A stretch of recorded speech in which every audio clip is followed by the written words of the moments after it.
Case 1. Stacy Castor, the emergency medical technician who called 911 to report her husband locked in a bedroom, had the medical knowledge to save lives and the credentials that earned community trust. By September 2007, Stacy Castor had been arrested for poisoning 2 husbands with antifreeze and attempting to murder her own daughter to frame her for both killings. What made investigators finally see through the facade of the grieving widow was a turkey baster found in the kitchen trash with her second husband's DNA and traces of ethylene glycol on it. The same medical training that made her a trusted EMT and ambulance dispatcher had given her the knowledge to poison 2 men and nearly get away with it twice. Stacy Ruth Daniels was born on July 24, 1967, in Clay, New York. She graduated from high school and earned her EMT certification, working as an emergency medical technician and dispatcher for an ambulance service in upstate New York. She married Michael Wallace in the early 1990s, and the couple had 2 daughters, Ashley and Bree Wallace. In 2000, Michael Wallace died suddenly at age 38. The death was initially attributed to heart failure, and Stacy played the role of devastated widow. She collected life insurance and moved forward with her life. In 2003, she married David Castor, a 48-year-old business owner who ran an air conditioning and heating installation company. Stacy appeared to have found happiness again. Those who knew her described her as unlucky in love, but resilient, a woman who had suffered loss and persevered. The community saw a grieving widow who had rebuilt her life. What they did not see was a pattern. David Castor was 48 years old and in good health when he married Stacy. He owned a successful business and had a son from a previous relationship. He was a respected member of the community, known for his work ethic and his willingness to help neighbors with heating and cooling problems. David had no reason to suspect that the woman he had married was planning to kill him. He trusted Stacy completely, and that trust would cost him his life. Sometime between August 19th and August 22nd, 2005, in the home Stacy and David shared in Clay, Onondaga County, New York, Stacy poisoned her husband with ethylene glycol, the active ingredient in antifreeze. She administered the poison over several days using a turkey baster, lacing drinks, and food with the toxic substance. David became violently ill. Stacy locked him in the bedroom and called his workplace to report that he was sick and would not be coming in. She did not call for medical help. On August 22, 2005, Stacy called 911 and requested a wellness check, claiming that David had locked himself in the bedroom and would not respond.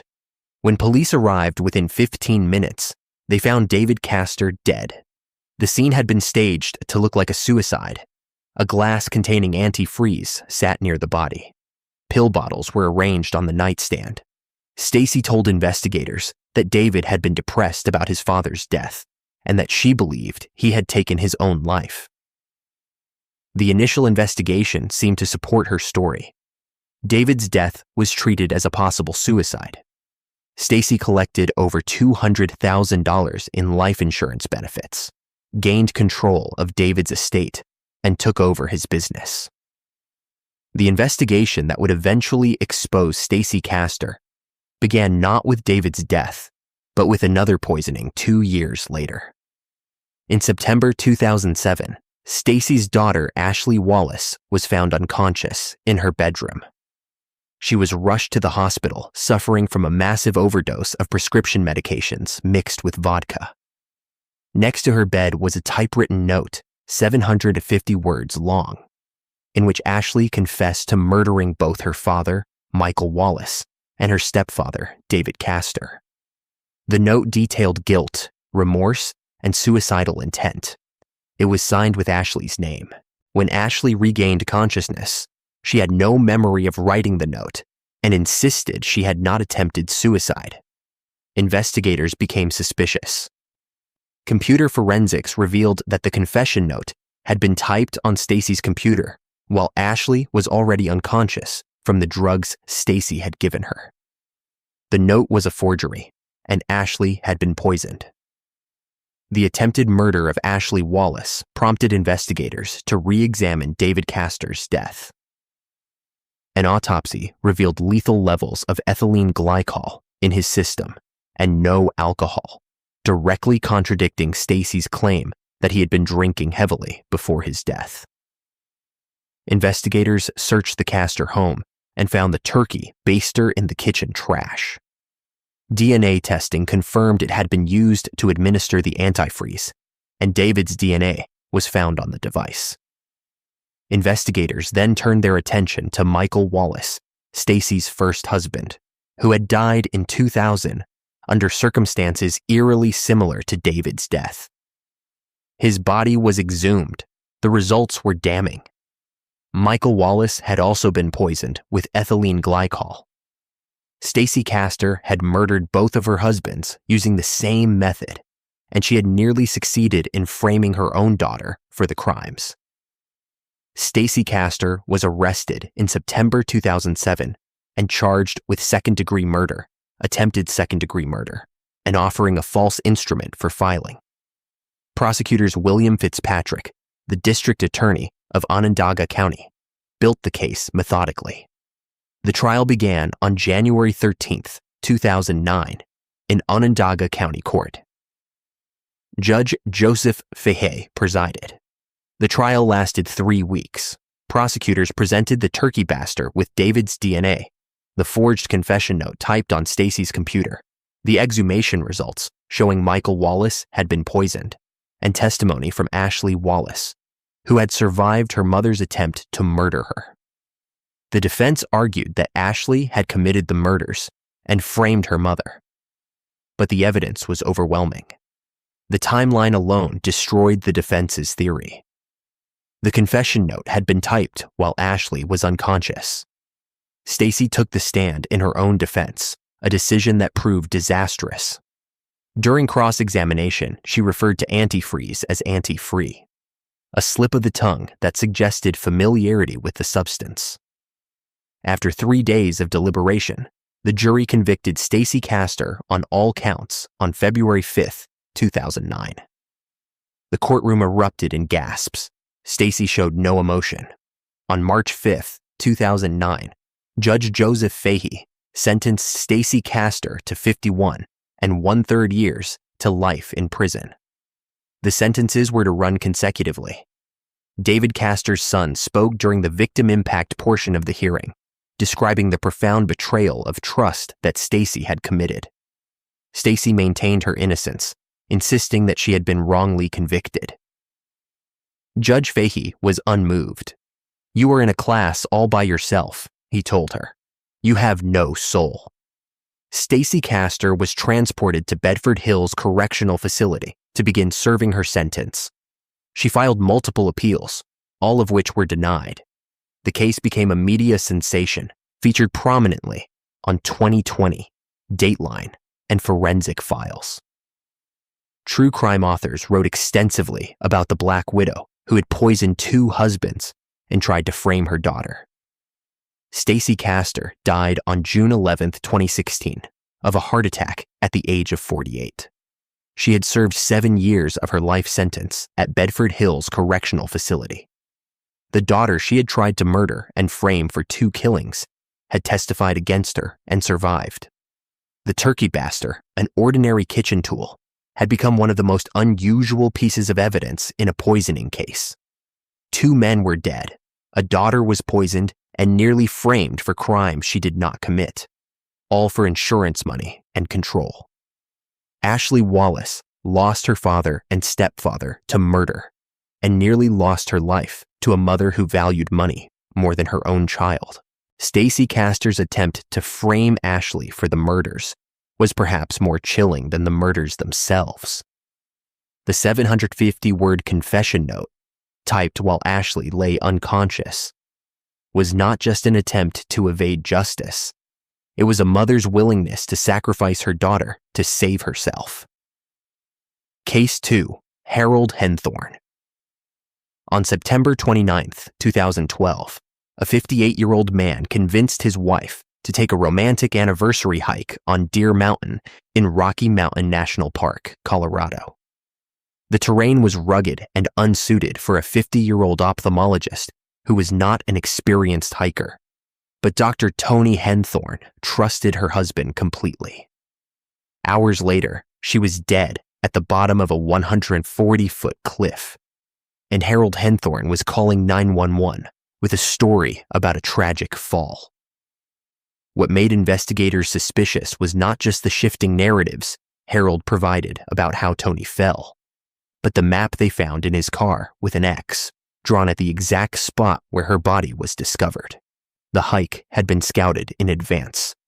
The fall was not an accident. It was the second time a wife had died in Harold's presence under suspicious circumstances, and this time the evidence would send him to prison for life. Harold Henthorne was born around 1954 in the United States. He graduated from high school and claimed to hold a degree in business, though the claim was never verified. By the early 1990s, he was married to his first wife, Sandra Lynn Henthorne. In 1995, Sandra died when a Jeep Cherokee slipped off a jack while she and Harold were changing a tire on a dark, remote road outside Denver. Harold was the only witness. He told investigators that the jack had failed and the vehicle had crushed Sandra. The death was ruled accidental, and Harold collected $500,000 in life insurance. In 2000, Harold married Dr. Toni Bertolet, a successful ophthalmologist. The couple had a daughter together, and Harold presented himself as a wealthy fundraiser for nonprofit organizations. He was active in his church and was seen by the community as a devout and loving family man. What Toni did not know was that Harold had not earned any income in over a decade. He was living off her salary and the insurance payout from his first wife's death. The wealth and career he claimed were fabrications. Dr. Toni Henthorne was 50 years old when she died. She was a successful ophthalmologist with a thriving practice, a mother to a 7-year-old daughter, and a woman who believed her husband was a successful philanthropist.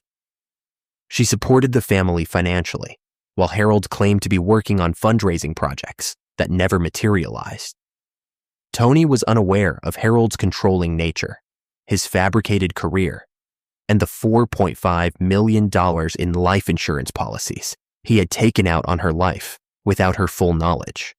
She relied on Harold for everything: finances, planning, and the anniversary hike that would kill her. On the afternoon of September 29, 2012, she had no reason to doubt the husband who suggested a romantic walk on unfamiliar terrain. Harold Henthorne had scouted Deer Mountain days before the hike. Investigators would later find a map in his car with an X marking the exact location where Toni's body would be found at the base of a 140-foot cliff. On the afternoon of September 29, 2012, Harold convinced Toni to hike to a remote area of Rocky Mountain National Park. The location was rugged and dangerous, far beyond Toni's hiking experience. At some point during the hike, Harold pushed Toni off the cliff. She fell 140 feet and died from the injuries. Harold did not call 911 immediately. Hours passed before first responders were notified, and by the time they arrived at the remote location, Toni was dead. Harold's story shifted repeatedly.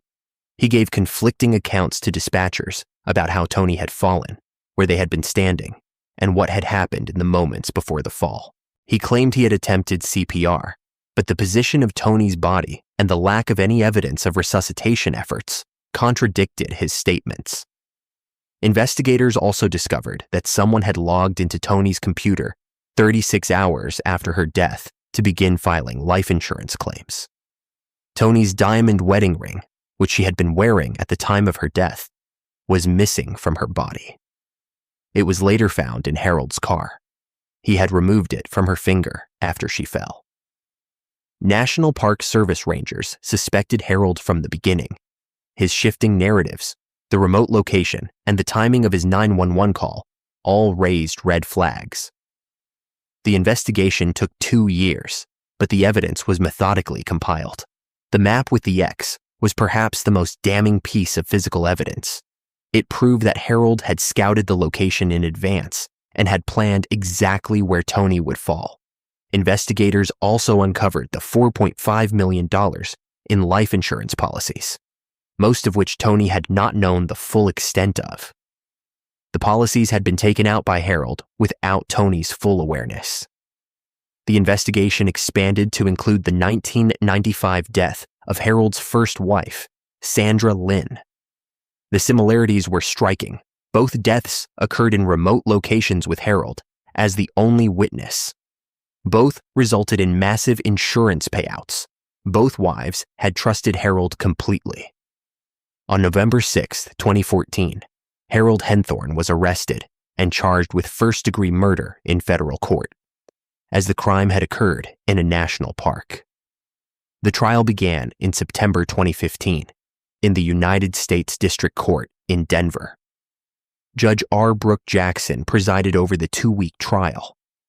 Federal prosecutors Sunita Hazra and Bob Brown presented the case using the legal doctrine of chances, a strategy that allowed them to introduce evidence of Sandra Lynn's 1995 death to demonstrate a pattern. The prosecution argued that the odds of 2 wives dying in Harold's presence under nearly identical circumstances were so astronomically low that the deaths could not be accidental. The map with the X, the stolen wedding ring, the computer login to file insurance claims 36 hours after Tony's death, and Harold's shifting narratives all pointed to premeditated murder. The defense argued that Tony's fall had been a tragic hiking accident, but they could not explain the map or the other evidence. On September 21, 2015, the jury convicted Harold Henthorne of first-degree murder. On December 8, 2015, Judge R. Brooke Jackson sentenced Harold Henthorne to life in prison without the possibility of parole, the mandatory sentence for federal murder convictions. Judge Jackson addressed Harold directly during sentencing. "I think this case is about control and money," the judge said. "You ended Tony Henthorne's life to benefit yourself." Harold filed an appeal with the 10th Circuit Court of Appeals, arguing that the inclusion of evidence about his first wife's death had been prejudicial. In 2017, the 10th Circuit upheld the conviction. Harold Henthorne exhausted his legal options. He would spend the rest of his life in federal prison. Harold Henthorne is 70 years old.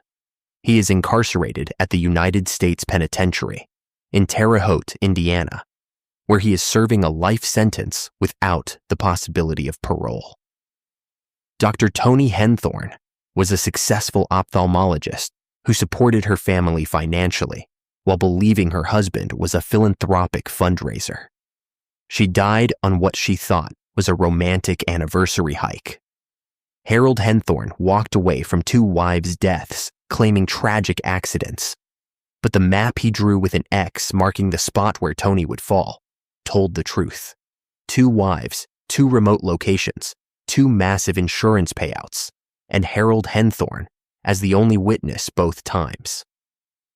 Tony and Harold's daughter lost her mother to murder and her father to prison. The map with the X, drawn days before the anniversary hike, remains one of the most damning pieces of premeditation evidence in a murder case. Case 3. Justin Barber.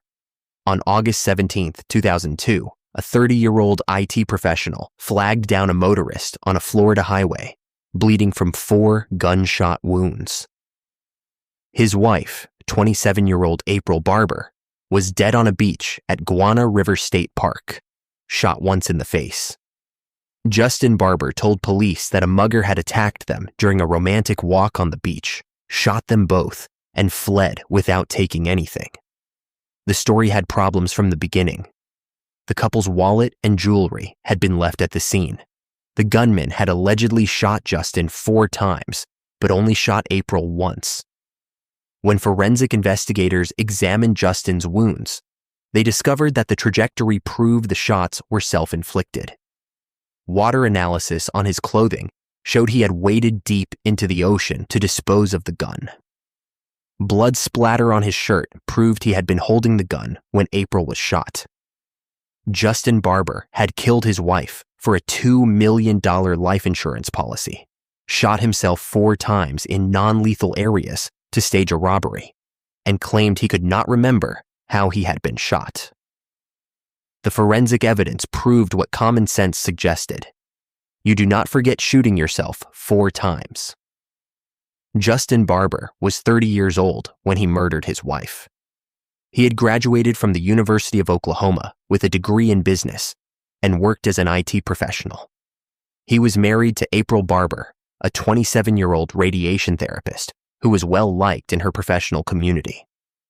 Justin appeared to be a successful professional with a stable marriage, but beneath the surface, his life was unraveling. He had accumulated $60,000 in credit card debt and was taking out loans to cover expenses. He was also deeply involved in an extramarital affair with a mistress he planned to leave April for. The $2 million life insurance policy on April's life represented a solution to his financial problems and a way to begin a new life without the cost of a divorce. In the weeks before the murder, Justin's internet search history revealed a chilling level of premeditation. He had searched for trauma to the chest and had downloaded the Guns N' Roses song, "Used to Love Her, but I Had to Kill Her." The murder was not a crime of passion. It was calculated and planned. April Barber was 27 years old when she died. She worked as a radiation therapist and was described by colleagues and friends as a kind and dedicated professional. She had no known enemies and no conflicts in her personal life that would have made her a target for violence. She was married to Justin Barber and had no reason to doubt the husband who suggested a moonlit beach walk. On the night of August 17, 2002, she agreed to take a walk on the beach with her husband. She had no idea that Justin planned to execute her. Guana River State Park is a remote stretch of beach in St. Johns County, Florida. On the night of August 17, 2002, Justin and April Barber drove to the park and walked onto the beach. At some point during the walk, Justin shot April once in the face with a handgun, killing her instantly. He then shot himself 4 times in non-lethal areas, twice in the shoulders and twice in the hands. The wounds were painful but not life-threatening, and the placement suggested someone who understood basic anatomy and knew where to shoot to avoid hitting vital organs or major arteries. After shooting himself, Justin waded deep into the Atlantic Ocean and disposed of the gun. Water analysis conducted on his clothing later proved that he had been submerged up to his chest, far deeper than would be expected for someone who had just been shot 4 times and was in shock. Justin then made his way to the highway and flagged down a passing motorist. He was bleeding heavily and appeared to be in distress. He told the motorist that he and his wife had been attacked by a mugger on the beach, that they had both been shot, and that the attacker had fled. Emergency responders were called, and Justin was transported to a hospital. April's body was found on the beach. The wallet and jewelry that a mugger would have taken were still at the scene. The investigation into April Barber's death moved slowly but thoroughly. Forensic investigators examined Justin's wounds and determined that the trajectory of the gunshots was consistent with self-infliction. The angles at which the bullets had entered his body were impossible if the shots had been fired by an assailant standing in front of him or to the side. The wounds had been inflicted by someone holding the gun and shooting themselves. Water analysis on Justin's clothing showed that he had waded deep into the ocean, evidence that he had disposed of the murder weapon. Blood splatter analysis on Justin's shirt revealed high-velocity spatter consistent with being in close proximity to April when she was shot. The pattern proved that Justin had been holding the gun when the fatal shot was fired. Investigators also discovered Justin's internet search history and the downloaded murder song. The forensic evidence left no room for doubt.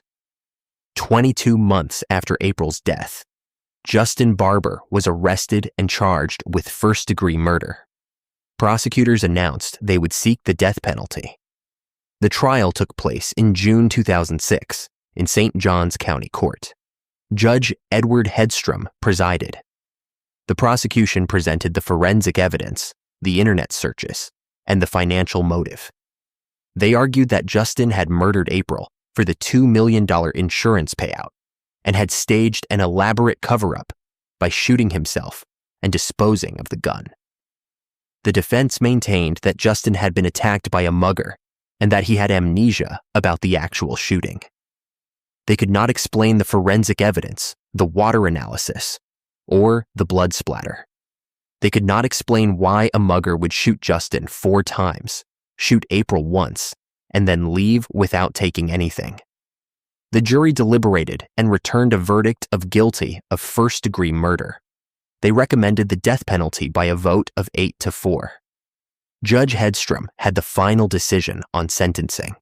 He reviewed Justin's lack of prior criminal record and decided to override the jury's recommendation.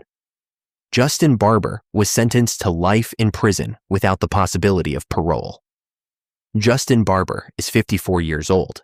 He is incarcerated at Century Correctional Institution in the Florida Department of Corrections, where he is serving a life sentence with no possibility of parole. April Barber was 27 years old, a radiation therapist with her entire future ahead of her. She died on a moonlit beach walk with the man she had married, trusting him until the moment he pulled the trigger. Justin Barber's claim that he could not remember how he had sustained 4 gunshot wounds was the most absurd element of his defense. Forensic science proved what common sense suggested. You do not forget shooting yourself 4 times in the shoulders and hands, wading chest deep into the ocean to dispose of a murder weapon, and then driving to a highway to play the victim. April Barber died trusting the man who would execute her for insurance money, then wound himself to play the victim. Case 4. Lynn Turner. The 911 dispatcher who answered emergency calls from frightened citizens poisoned 2 men who responded to those emergencies. Julia Lynn Turner worked alongside police officers and firefighters in Georgia, dispatching help to people in crisis. Between 1995 and 2001, she murdered her husband, a police officer, and her boyfriend, a firefighter, using the same method: ethylene glycol poisoning disguised in sweet tea and Jell-O. Both deaths were initially ruled natural causes. Both men died of what appeared to be sudden heart failure or flu complications. It took 6 years and a second identical death for investigators to realize that the 2 men had not died of natural causes. They had been poisoned by the woman who worked in public safety, the woman they had trusted with their lives. Lynn Turner collected over $186,000 in life insurance and pension benefits from the deaths of 2 men who served their communities. She spent the money as quickly as she collected it, her spending habits so severe that she needed a constant influx of cash to sustain her lifestyle. When she died in her prison cell in 2010, the cause of death was poisoning. Julia Lynn Turner was born on July 13, 1968, in Georgia. She worked as a 911 dispatcher in Cobb County, a position that placed her in daily contact with police officers, firefighters, and emergency medical personnel. She married Glenn Turner, a police officer with the Cobb County Police Department, in the early 1990s. The couple appeared stable, and Glenn's colleagues knew Lynn as the dispatcher who answered calls and sent help when it was needed. What they did not know was that Lynn was drowning in debt. Her spending habits were out of control, and credit card bills piled up faster than she could pay them. She had taken out loans and was falling further behind each month. Glenn's salary and benefits were not enough to cover her expenses. By 1995, Lynn had made a decision. Glenn was worth more to her dead than alive. Glenn Turner was 31 years old when he died on March 3, 1995. He was a police officer with the Cobb County Police Department, a man who had dedicated his career to public service. He worked alongside Lynn's colleagues, responding to the calls she dispatched. He trusted his wife completely and had no reason to suspect that she was poisoning him. Glenn became violently ill in early March 1995. He complained of flu-like symptoms, nausea, and severe abdominal pain. Lynn did not take him to the hospital. On March 3, 1995, Glenn Turner died. The death was initially ruled natural causes, attributed to an irregular heartbeat. An autopsy was performed, but the specific tests that would have detected ethylene glycol poisoning were not conducted. Lynn played the role of grieving widow. She collected over $150,000 in life insurance and pension benefits. She spent the money within 2 years. By 2000, Lynn Turner was involved in a relationship with Randy Thompson, a firefighter with the Forsyth County Fire Department. Randy was 32 years old, physically fit, and in excellent health. He had no history of drug use or medical problems. He and Lynn had been together for several years when Randy began experiencing the same symptoms Glenn Turner had experienced 5 years earlier. On January 22, 2001, Randy Thompson died. The death was initially ruled natural causes, attributed to complications from the flu. Lynn collected $36,000 in life insurance. The similarities between Glenn's death and Randy's death were striking, but it would take pressure from Glenn's mother and the persistence of investigators to connect the two cases. Glenn Turner's mother had never believed that her son died of natural causes. She had pushed for a more thorough investigation in 1995, but her concerns were dismissed.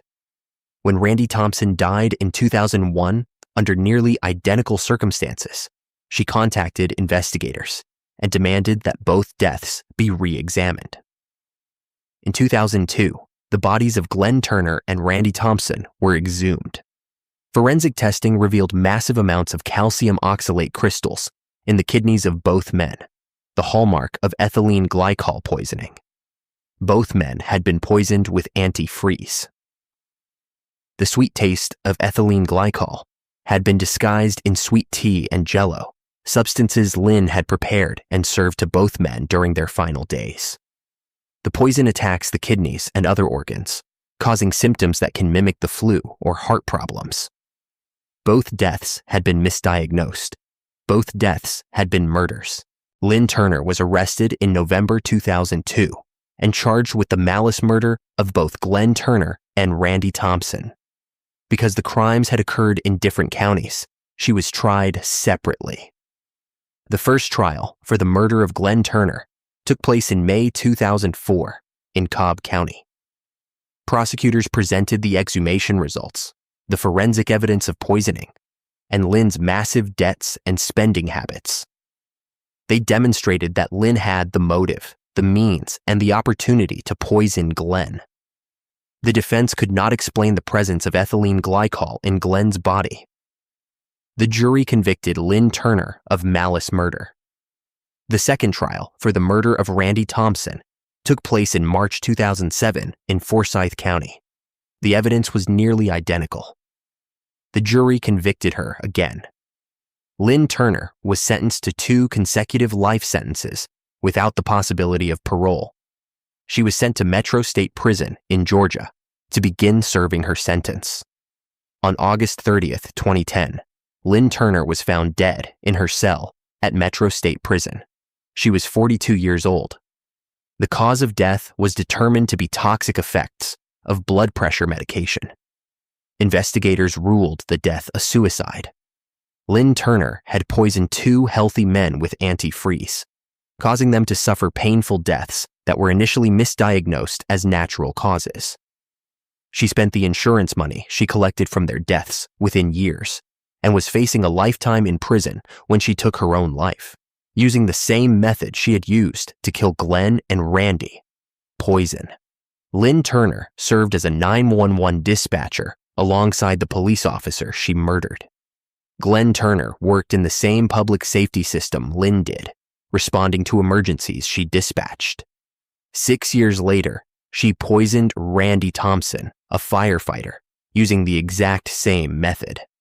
Both men were public servants who dedicated their lives to helping others. Both trusted Lynn completely. Both died painful deaths that were initially attributed to natural causes. Glenn's mother never stopped believing her son had been murdered, and her persistence eventually led to the exhumation that exposed the truth. The 911 dispatcher who sent help to those in need had poisoned 2 men who provided that help. Lynn Turner died by poisoning in 2010, a parallel that was not lost on those who remembered Glenn Turner and Randy Thompson. Case 5. Uloma Curry Walker. On November 3, 2013, a firefighter with the Cleveland Fire Department was shot multiple times in the driveway of his home, killed by a hired gunman. William Walker was 45 years old and had been married to Uloma Curry Walker for 4 months. The marriage had been brief, but for Uloma, it had been long enough. She was facing eviction, drowning in tens of thousands of dollars of debt, and dealing with pending credit card fraud charges. William had a $100,000 life insurance policy, and Uloma believed that policy would solve all of her financial problems. She hired Chad Paget, her 17-year-old daughter's boyfriend, to arrange the murder. Paget hired Ryan Doherty to pull the trigger. On the evening of November 3, 2013, Doherty shot William Walker multiple times as he arrived home. Uloma called 911 and played the role of hysterical widow. The plan was flawless, except for one detail Uloma had never checked. William had not updated his beneficiary paperwork. The $100,000 life insurance payout went to William's ex-wife by default. Uloma Curry Walker received nothing except a life sentence in prison. Uloma Curry Walker was 43 years old when William Walker was murdered. She had attended some college, but had not completed a degree. By 2013, her financial situation was dire. She was facing eviction from her home and had accumulated tens of thousands of dollars in debt. She was also facing criminal charges for credit card fraud. Uloma saw William Walker as a solution. He was a firefighter with a steady income and a life insurance policy. She married him in the summer of 2013. 4 months later, she had him killed. William Walker was 45 years old when he died. He was a firefighter with the Cleveland Fire Department, a man who had spent his career responding to emergencies and saving lives. He had been married previously and had children from that marriage. In 2013, he married Uloma Curry Walker, believing he had found a partner for the next chapter of his life. He had no idea that Uloma was planning to have him murdered for his life insurance. William was a public servant who put his life on the line for his community. He died in his own driveway, shot by a teenager hired by the woman he had married. The conspiracy to murder William Walker involved 3 people: Uloma Curry Walker, Chad Paget, and Ryan Doherty. Uloma hired Paget, who was dating her 17-year-old daughter, to arrange the killing. Paget was young and impressionable, and he agreed to help Uloma in exchange for payment. Paget then hired Ryan Doherty, who agreed to be the shooter. On November 3, 2013, Doherty waited for William Walker to arrive home. When William pulled into the driveway of his home in Cleveland, Ohio, Doherty shot him multiple times. William died at the scene. Uloma, who had been inside the house, called 911. She screamed and cried, playing the role of the devastated widow who had just lost her husband to a random act of violence. She told investigators she had no idea who would want to hurt William. She said he had no enemies. She said the shooting made no sense. The investigation moved quickly. Within months, the conspiracy began to unravel. Chad Paget confessed. He told investigators that Uloma had hired him to arrange the murder and that he had hired Ryan Doherty to carry it out. Paget provided details about the planning, the payments, and the timeline. He agreed to cooperate with prosecutors in exchange for leniency. Cell phone records corroborated Paget's account, tracking the movements of all three conspirators and documenting text messages between them in the days leading up to the murder. The cell phone data and testimony were irrefutable. Uloma Curry Walker, Chad Paget, and Ryan Doherty were all arrested and charged with aggravated murder, conspiracy, and murder. In June 2017, Uloma Curry Walker stood trial in Cuyahoga County Court. Judge Carolyn Friedland presided. Prosecutors presented the cell phone data, the text messages, and Chad Paget's testimony. They detailed Uloma's financial desperation, her pending fraud charges, and the $100,000 life insurance policy that had motivated the murder. The defense had no credible response to the evidence. The jury convicted Uloma Curry Walker on all counts. On August 8, 2017, Judge Carolyn Friedland sentenced Uloma Curry Walker to life in prison without the possibility of parole. The courtroom was filled with William Walker's family members and fellow firefighters from the Cleveland Fire Department. They had come to see justice delivered for a man who had dedicated his life to public service. What made the case even more tragic was the revelation that emerged after the trial. William Walker had not updated his beneficiary paperwork after marrying Uloma. The $100,000 life insurance payout that Uloma had killed him for went to his ex-wife by default. Uloma Curry Walker received $0 and a life sentence in prison. Uloma Curry Walker is 54 years old. She is incarcerated at the Ohio Reformatory for Women, where she is serving a life sentence without the possibility of parole. William Walker was a firefighter who served the city of Cleveland for years. He married Uloma Curry Walker 4 months before she had him killed. She murdered him for $100,000 that she never received. The insurance went to his ex-wife because William had not updated his paperwork. Uloma's daughter's boyfriend became the middleman in a murder conspiracy that cost a public servant his life. William Walker died in his own driveway, shot by a teenager hired by the woman he had married. The $100,000 Uloma killed him for went to someone else. The brutal plan was for nothing. Case 6, Michael Fletcher. On August 16, 1999, an attorney took his wife to a gun range in Hazel Park, Michigan, handed her a .45 caliber pistol, and shot her in the head. Michael Fletcher then called 911 and claimed that his wife, Leanne, had accidentally shot herself while trying to reload the weapon. He told investigators that Leanne was an inexperienced shooter who had fumbled the gun and pulled the trigger by mistake. The story collapsed almost immediately. Forensic testing proved that the gun had been fired from at least 18 inches away from Leanne's head, making it impossible for her to have accidentally shot herself in the manner Michael described. High-velocity blood spatter on Michael's shirt proved he had been holding the gun when the fatal shot was fired. The motive for the murder became clear when investigators discovered that Michael was having an affair with a sitting district court judge named Susan Krzyzanowski, who was pregnant with his child. Michael Fletcher was drowning in law school debt. His private practice was failing, and he wanted to leave his wife for his mistress without the expense of a divorce. The $250,000 life insurance policy on Leanne's life represented a way out.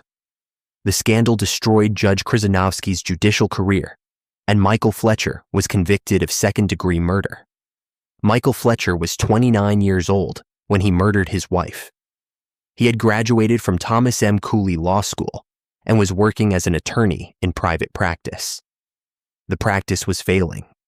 Michael had accumulated enormous law school debt and was struggling to attract clients. He was married to Leanne Fletcher, a 29-year-old stay-at-home mother, but he was involved in an extramarital affair with Judge Susan Krzyzanowski, a district court judge in Michigan. Judge Krzyzanowski was pregnant with Michael's child in 1999, and Michael wanted to leave Leanne to be with his mistress. A divorce would have been costly, and Michael did not have the money to pay for it. Leanne had a $250,000 life insurance policy. Michael decided that murder was cheaper than divorce. Leanne Fletcher was 29 years old when she died. She was a stay-at-home mother who had no idea that Michael was having an affair with a judge or that he was planning to kill her. On August 16, 1999, Michael suggested that they go to a gun range together. Leanne agreed, believing her attorney husband would teach her how to shoot safely.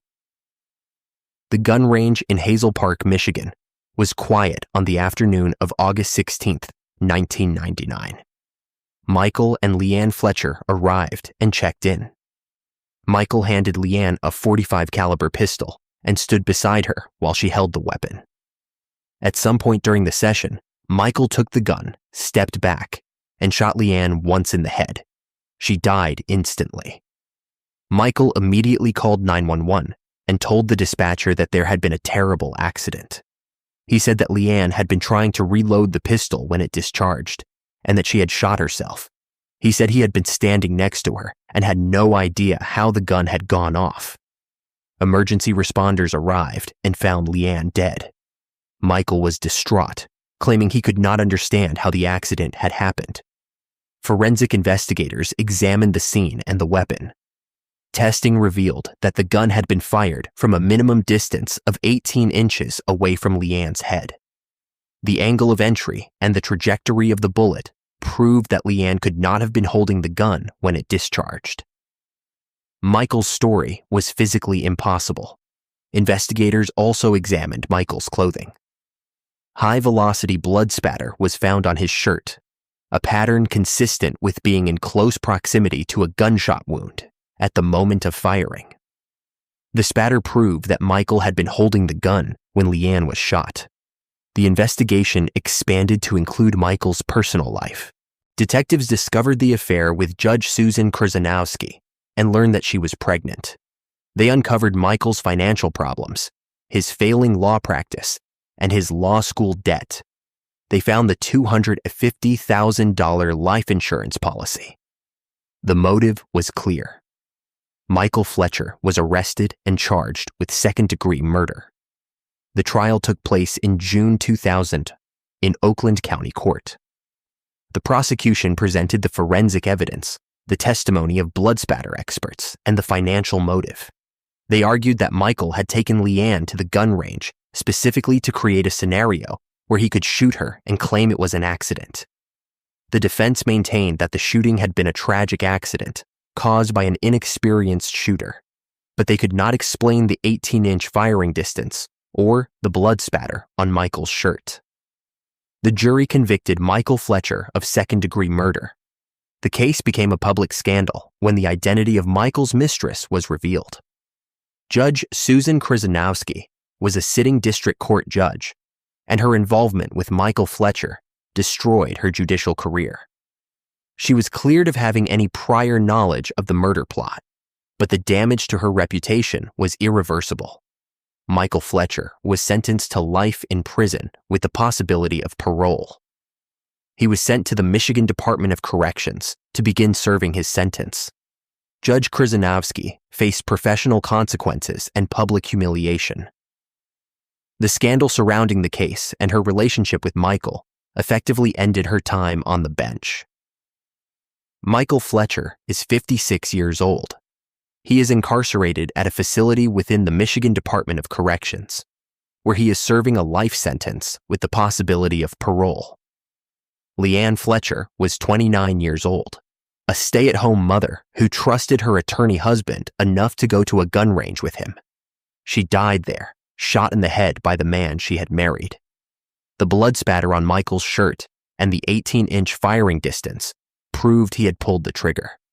His mistress was a sitting district court judge whose career was destroyed by the scandal. Leanne Fletcher trusted her husband to teach her how to handle a gun safely. That trust cost her her life. Case 7. Thomas Randolph. In May 2008, a 53-year-old man in Las Vegas called 911 and reported that he had just shot and killed a home invader who had broken into his house and murdered his wife. Thomas Randolph told police that he had returned home to find a masked intruder standing over the body of his wife, Sharon Koss, and that he had grabbed his own gun and shot the intruder in self-defense. The story painted Thomas as a hero who had defended his home and avenged his wife's murder. The problem was that the home invader was not a random criminal. He was Mike Miller, a 38-year-old handyman Thomas had hired to kill Sharon. Once Miller had done the job, Thomas shot him to eliminate the only witness who could tie him to the murder. Thomas Randolph had orchestrated a scheme in which he would profit from Sharon's $400,000 life insurance policy and walk away as a grieving widower who had bravely defended his home. He had done it before. Thomas Randolph had been married 6 times. 4 of his wives had died under suspicious circumstances, and Thomas had collected insurance money after each death. He earned the nickname the Black Widower, and in 2008, his pattern finally caught up with him.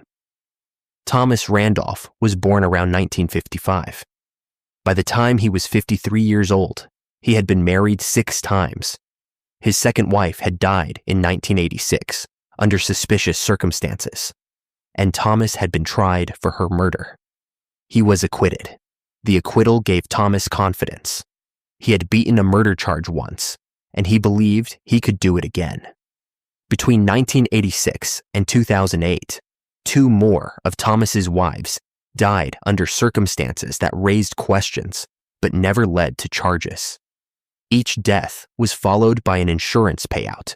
By 2008, Thomas was married to Sharon Koss, a 58-year-old successful businesswoman.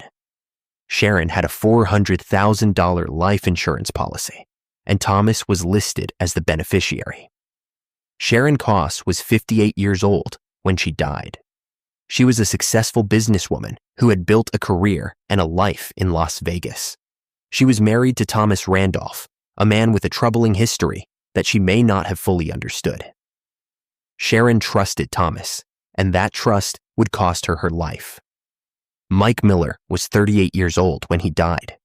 He was a handyman who worked odd jobs in the Las Vegas area. Thomas Randolph hired him to commit murder, and when Miller completed the job, Thomas killed him to silence him. On May 8, 2008, in the Las Vegas home Thomas shared with Sharon, the plan was set in motion. Thomas had hired Mike Miller to kill Sharon and had promised him payment for the job. Miller entered the home and shot Sharon Koss, killing her. Thomas was not in the house at the time of Sharon's murder, but he returned shortly afterward. When he arrived, Mike Miller was still in the home. Thomas shot Miller multiple times, killing him. Thomas then called 911 and reported that he had just killed a home invader who had murdered his wife. He told police that he had arrived home to find a masked intruder standing over Sharon's body, and that he had acted in self-defense to protect his home. The story was designed to make Thomas look like a hero. Sharon was dead, the hitman was dead, and Thomas would collect the insurance money while being praised for his bravery. Investigators were suspicious from the beginning. Thomas's story had inconsistencies. The timeline did not match the forensic evidence. Bullet trajectories at the scene did not support Thomas's claim of self-defense. As the investigation progressed, witnesses came forward. Several people testified that Thomas had approached them in the weeks before Sharon's death and asked if they would be willing to kill her for money. They had all refused, but they remembered the conversations. Thomas had eventually found someone who agreed, Mike Miller. The witness's testimony established that Thomas had been actively trying to hire someone to murder Sharon for weeks before her death. The evidence pointed to a deliberate and premeditated murder-for-hire scheme in which Thomas had hired Miller, then killed Miller, to eliminate the witness. Thomas Randolph was arrested and charged with the first-degree murders of both Sharon Koss and Mike Miller. The trial took place in 2017 in Las Vegas. Prosecutors presented the witness testimony, the forensic evidence, and the timeline that contradicted Thomas's self-defense claim. They also introduced evidence about the 1986 death of Thomas's second wife, arguing that the pattern of dead wives and insurance payouts proved Thomas was a serial killer. The defense objected to the inclusion of the 1986 case, arguing that Thomas had been acquitted and that the evidence was prejudicial. The judge allowed it under the doctrine of similar acts. The jury convicted Thomas Randolph of first-degree murder on all counts. He was sentenced to death. In 2020, the Nevada Supreme Court overturned Thomas Randolph's conviction. The court ruled that the trial judge had erred in allowing the jury to hear evidence about the 1986 death of Thomas's second wife. Because Thomas had been acquitted in that case, the evidence should not have been admissible. The conviction was vacated, and Thomas was granted a new trial. In 2023, Thomas Randolph was retried in Las Vegas. This time, the evidence about the 1986 case was excluded. The prosecution relied on the witness testimony, the forensic evidence, and the $400,000 motive. The jury convicted Thomas Randolph of first-degree murder again. In 2024, Judge Tiara Jones sentenced Thomas Randolph to 60 years to life in prison. He had escaped the death penalty on retrial, but he would spend the rest of his life behind bars. Judge Jones addressed Thomas directly during sentencing, noting the pattern of dead wives and the calculated nature of the crime. Thomas Randolph is 71 years old. He is incarcerated in Nevada, where he is serving a sentence of 60 years to life. The Black Widower was married 6 times, and 4 of his wives died under suspicious circumstances. In 2008, he hired a handyman to murder Sharon Koss, then shot the handyman and claimed self-defense from a home invasion. 2 people died so Thomas could collect $400,000 and walk away as a hero. He was convicted, sentenced to death, won an appeal, and was convicted again in 2023. The man who married 6 times and lost 4 wives under suspicious circumstances will spend the rest of his life in prison.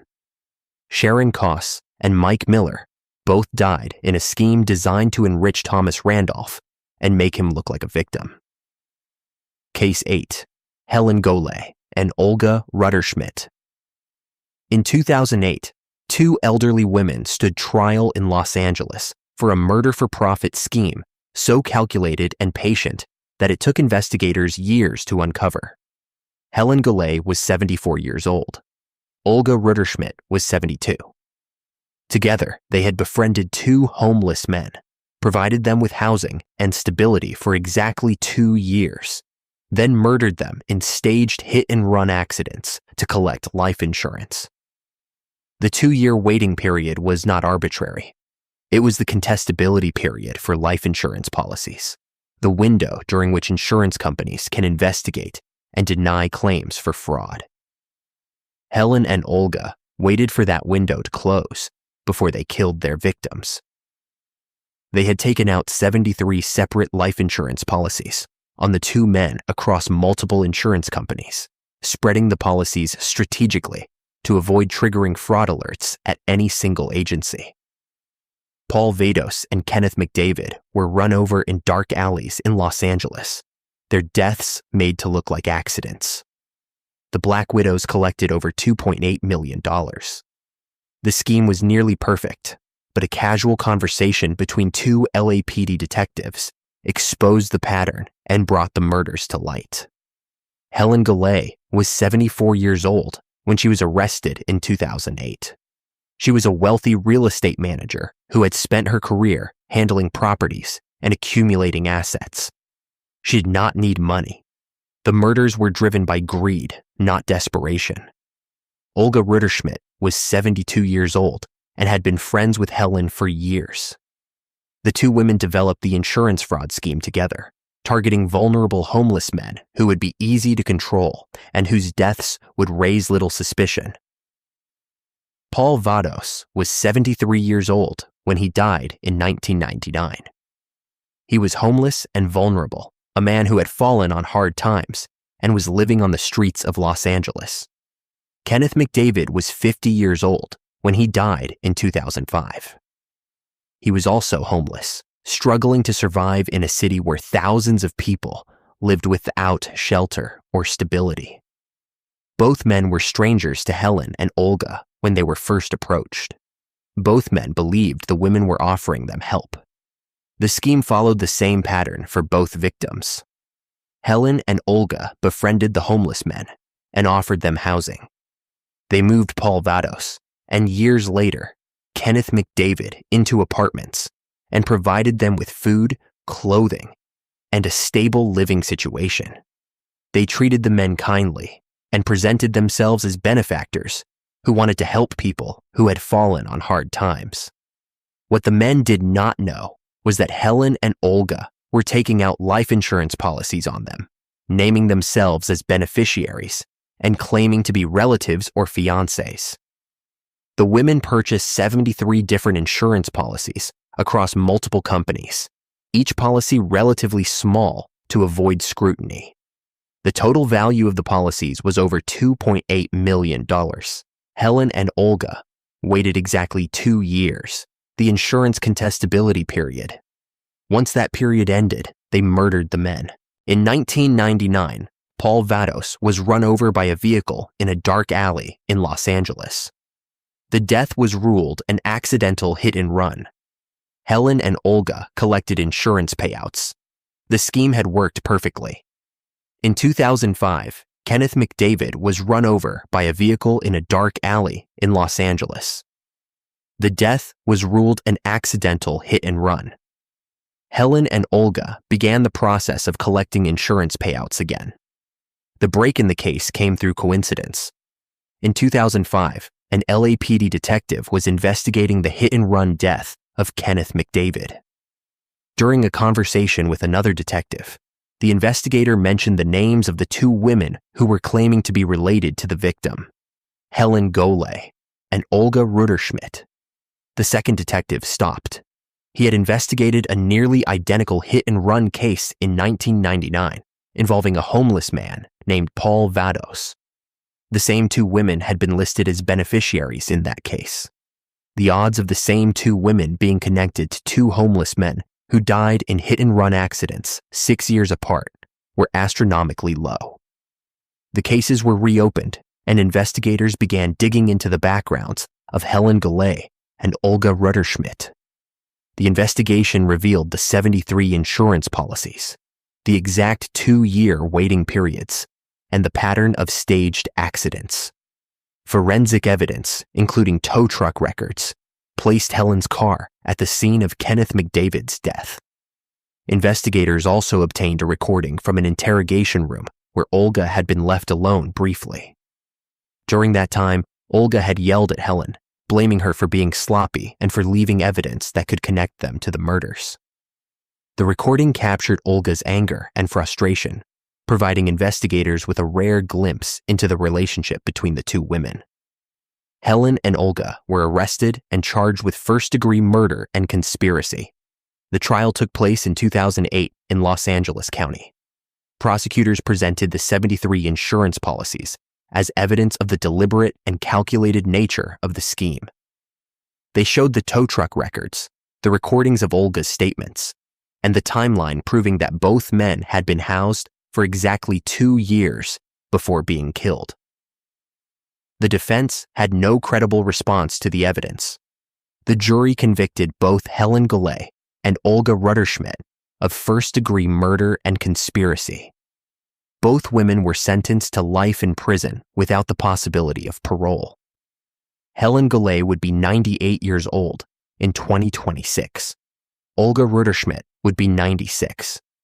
Both women were sent to prison to serve life sentences, and it is likely that they have since died, though specific information about their current status is not publicly available. The Black Widows of Los Angeles befriended homeless men, gave them shelter and stability for exactly 2 years, then murdered them in staged accidents to collect insurance money. They took out 73 separate insurance policies to avoid detection and collected over $2.8 million. Paul Vados and Kenneth McDavid thought they had found help and safety. Instead, they were kept alive just long enough to make their deaths profitable. Case 9. James Keown. In 2004, a 31-year-old man was living a double life in Massachusetts. James Keown had convinced his wife, Julie, that he had been accepted to Harvard Business School and that they needed to move to the Boston area so he could pursue his MBA. Julie, a registered nurse, supported them financially while James claimed to attend classes. What Julie did not know was that the Harvard acceptance letter was a forgery. James had never been enrolled at Harvard. He spent his days wandering the streets of Boston, pretending to attend classes that did not exist. What Julie also did not know was that James was poisoning her. For months, he secretly laced her Gatorade with ethylene glycol, the active ingredient in antifreeze. Julie was hospitalized repeatedly with mysterious kidney failure. Doctors could not determine the cause of her illness. She would recover, return home, go back to work to support her husband's education, and James would poison her again. On September 8, 2004, Julie Keown died. Just before her death, doctors finally tested her blood for antifreeze and found lethal levels. James Keown had murdered his wife for a $250,000 life insurance policy while she worked to pay their bills, and he pretended to be a Harvard student. James Keown was 31 years old when Julie died. He had worked as a radio talk show host in Missouri before being fired. By 2004, he was deeply in debt and facing eviction. James had no job, no income, and no prospects. He also had no intention of telling Julie the truth about his situation. Instead, he forged a Harvard Business School acceptance letter, showed it to Julie, and convinced her that they needed to move to Massachusetts so he could attend one of the most prestigious business schools in the country. Julie believed him. She was proud of her husband and willing to support his education.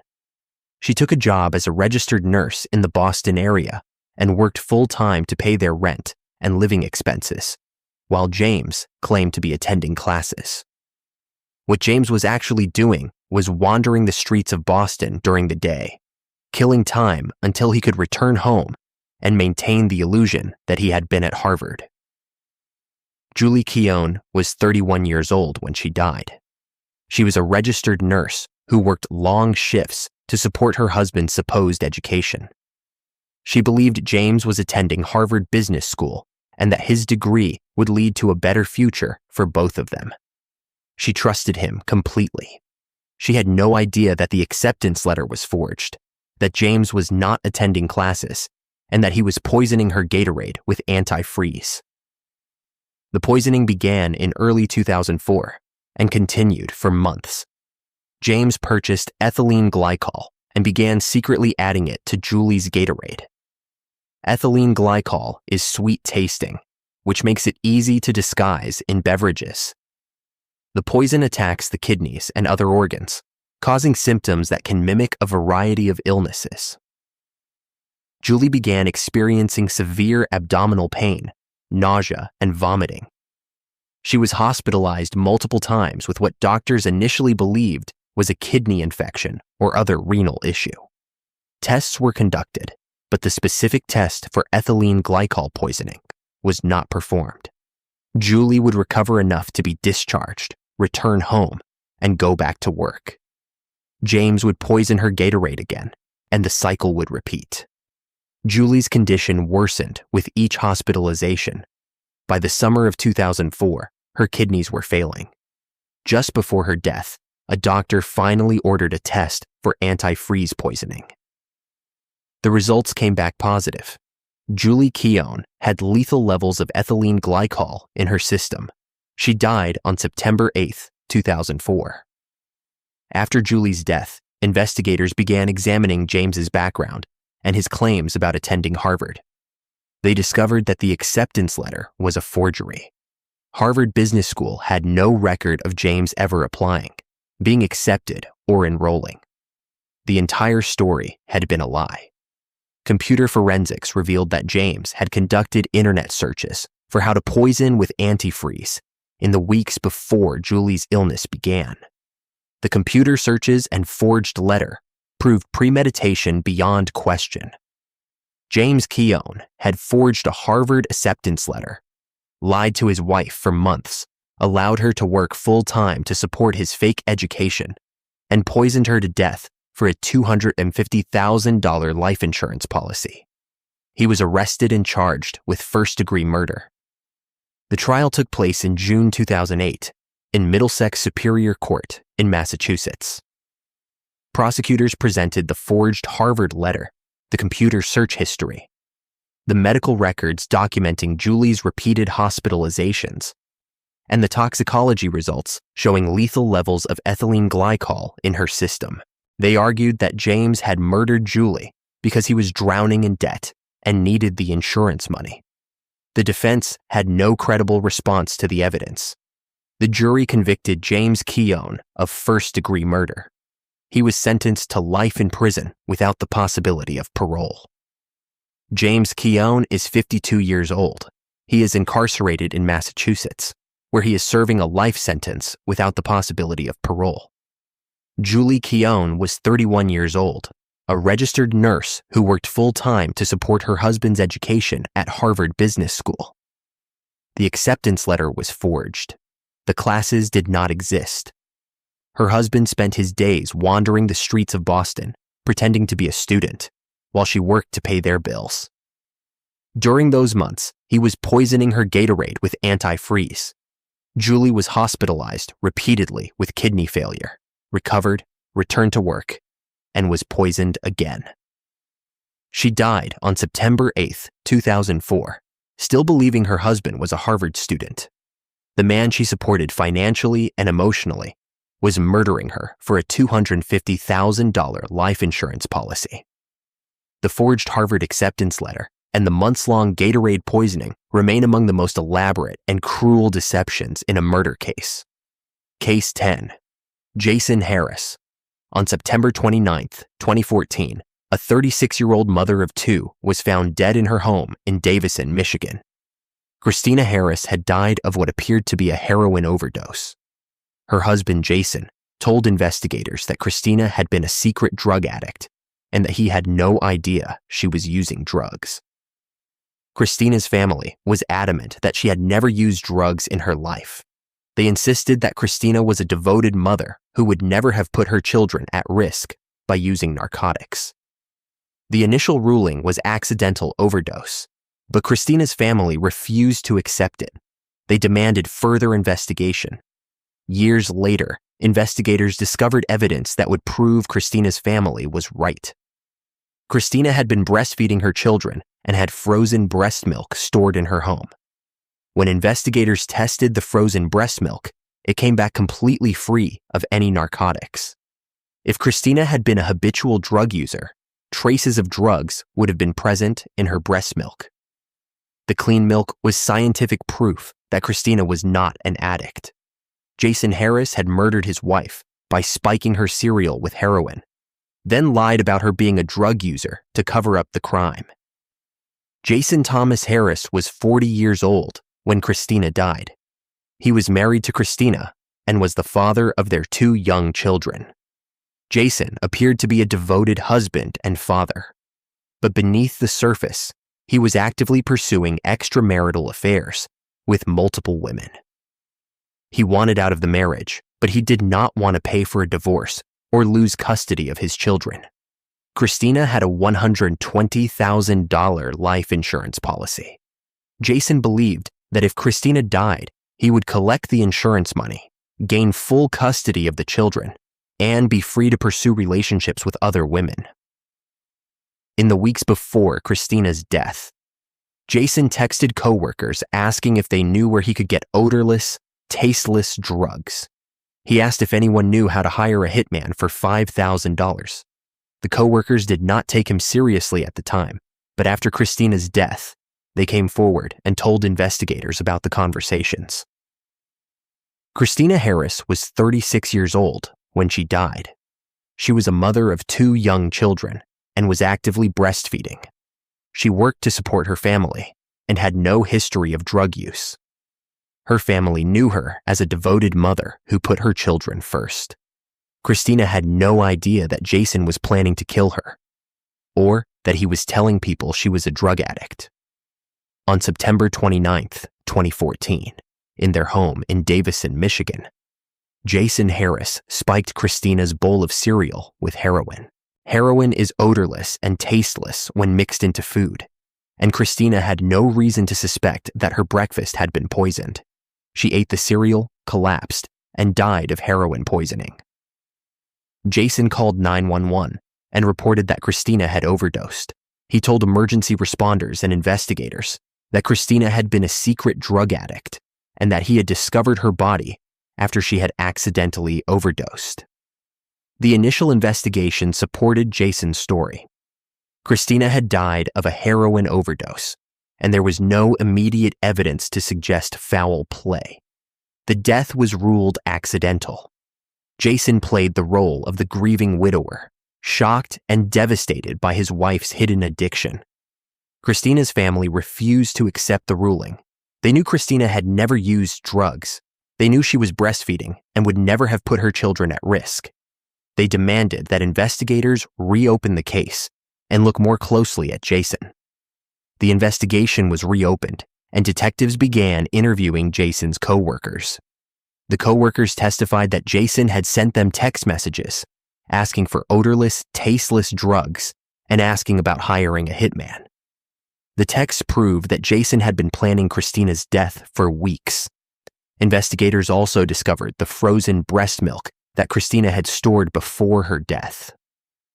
Breast milk testing is a reliable method for detecting drug use in nursing mothers. If Christina had been using heroin, traces of the drug would have been present in her milk. The milk was tested and the results came back completely clean.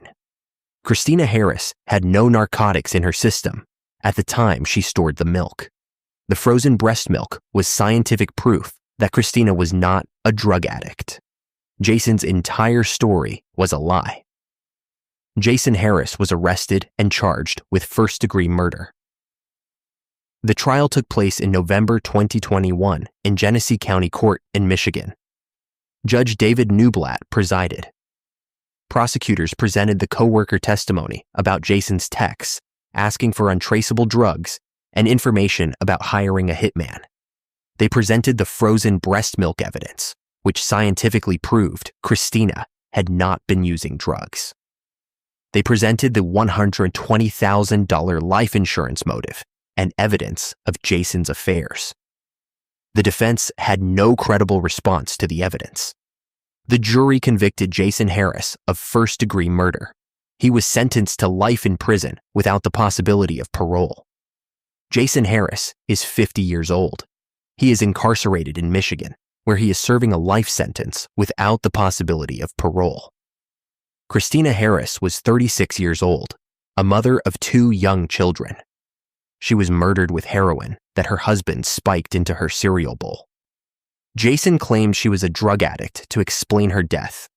Her family knew the truth, and the frozen breast milk she had stored for her babies became the evidence that proved her innocence and exposed his guilt. Testing showed the milk was completely free of narcotics, scientific proof that Christina was exactly who her family said she was. 2 young children lost their mother to a bowl of cereal that their father had poisoned.